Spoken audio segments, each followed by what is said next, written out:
মই Barnali welcome back to my YouTube channel. তো আজি মই আপোনালোকলৈ লৈ আহিছোঁ ঘৰতে কেনেকৈ হেয়াৰ স্পা কৰিব পাৰি তাৰ এটা পদ্ধতি।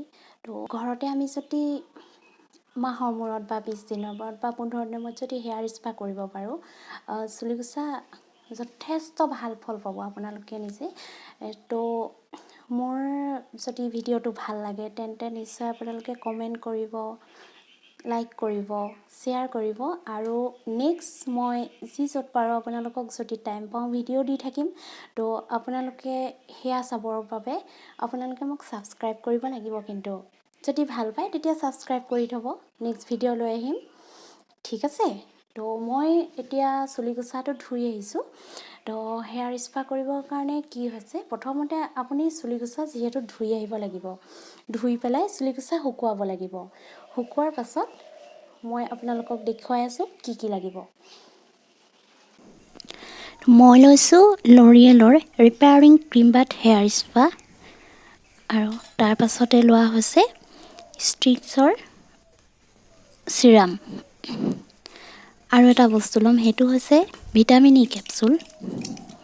আৰু ৰাতিপুৱাতে মই পূৰা একদম তাজা বনাই থৈছোঁ এল'ভেৰা, একদম তাজা এল'ভেৰা জেল। আৰু তাজা এল'ভেৰা জেল নল'লে আপোনালোকে পতঞ্জলীৰো ইউজ কৰিব পাৰে, একো প্ৰব্লেম নাই।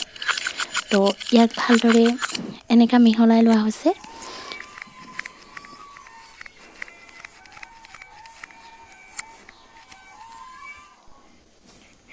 ভিটামিন ই কেপচুল চুলি অনুসৰি মই 3টা দিছোঁ। আপোনালোকে চাই ল'ব, নিজৰ চুলি অনুসৰি নিজেই এটা হিচাপত দিব। আৰু 2টা দিলেও হ'ব, 3টা দিলেও হ'ব, একো প্ৰব্লেম নাই।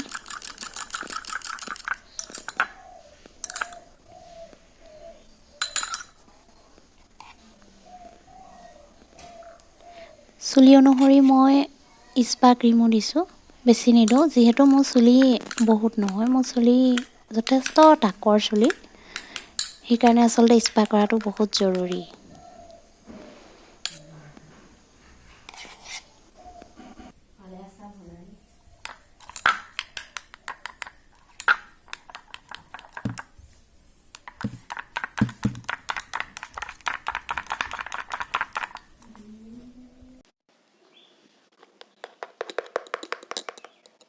চব মিক্স কৰি হৈ গ'ল। এয়া চব খাই দিবলৈহে মন গৈছে, কিমান সুন্দৰ হৈ গৈছে ন?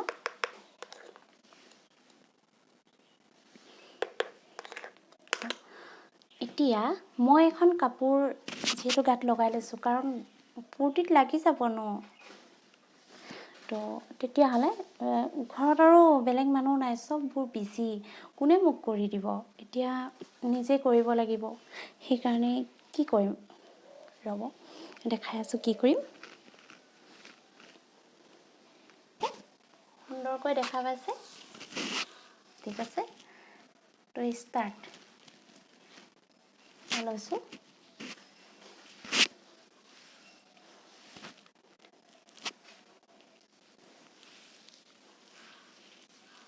চুলিৰ গুৰিত দিব, একো নহয়, বহুত ভাল হ'ব। একো ভয় কৰিব নালাগে যে হেয়াৰ স্পা কৰিলে কিবা হ'ব নেকি, আকৌ চুলি বেয়া হ'ব নেকি, একো নহয়, চিন্তা কৰিব নালাগে।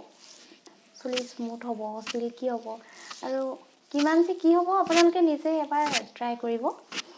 তাৰপাছত মোক কমেণ্ট বক্সত জনালে হ'ব। যিহেতু এনেকৈ খুব মাৰিব হা, ঠিক আছে? এনেকৈ মৰাটো জৰুৰী।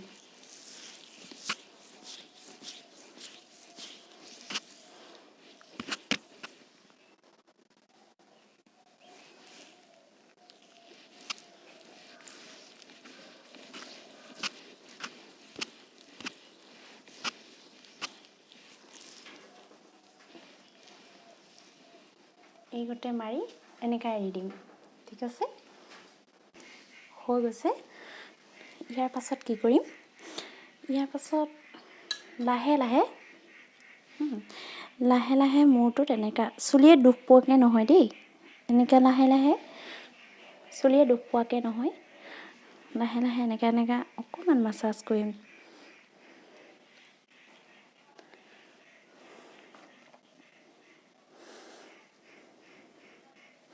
মই যিহেতু পূৰা একদম তাজা এল'ভেৰা জেল লৈছোঁ, কিন্তু চবৰে ঘৰত হয়তো নাথাকিব পাৰে। তো আপোনালোকে পতঞ্জলীৰ এল'ভেৰা জেল ইউজ কৰিব পাৰে, সেইটো বহুত ভাল।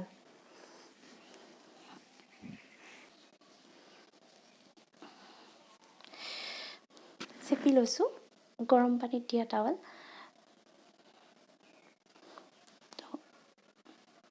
মই এই গোটেই লগাম, যাৰ যেনেকৈ ইচ্ছা তেনেকৈ তালখনৰ পৰা ভাৱ ল'ব পাৰে। তো মই এই গোটেই লগাই দিছোঁ।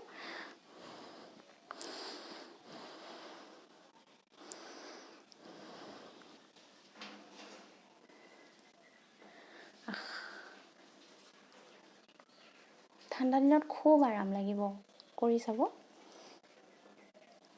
কি কৰিছোঁ আকৌ এবাৰ কৈ দিছোঁ, টাৱেলখন মই গৰম পানী কৰি তাত ডুবাই চেপি লৈছোঁ, ঠিক আছে। ধুনীয়া গৰম গৰম ভাৱ এটা মাৰিব, মিহি মিহিকৈ, বহুত ভাল লাগিব। মই এই গোটেই লগাই দিছোঁ, এই গোটেই দি দিছোঁ। বেছি সময় নৰওঁ, মই এই গোটেই 5 মিনিটমানহে ৰ'ম।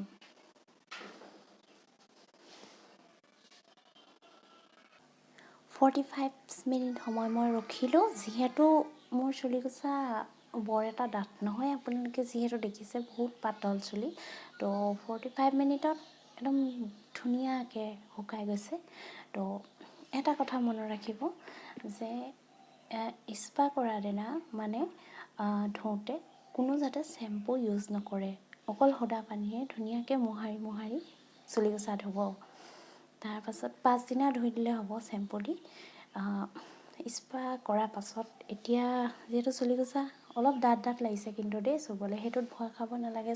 চুলিকোছা ৰাফ হৈ গ'ল, কিবা হৈ গ'ল, আজি লাগিবই অলপ। তো কাইলৈ যেতিয়া শ্বেম্পু দি ধুই দিব, একদম বহুত ধুনীয়া লাগিব। মানে পাছদিনা যেতিয়া ধুই দিব তেতিয়া বহুত ধুনীয়া লাগিব। ইউজ কৰি চাব, তাৰপিছত মোক কমেণ্টত জনাব কেনেকুৱা লাগিছে, ঠিক আছে। তো বেছি দেৰি নকৰোঁ, মই নেক্সট ভিডিঅ' আকৌ যেতিয়া সময় পাওঁ তেতিয়া লৈ আহিম আপোনালোকৰ মাজলৈ। তো আজিলৈ বাই।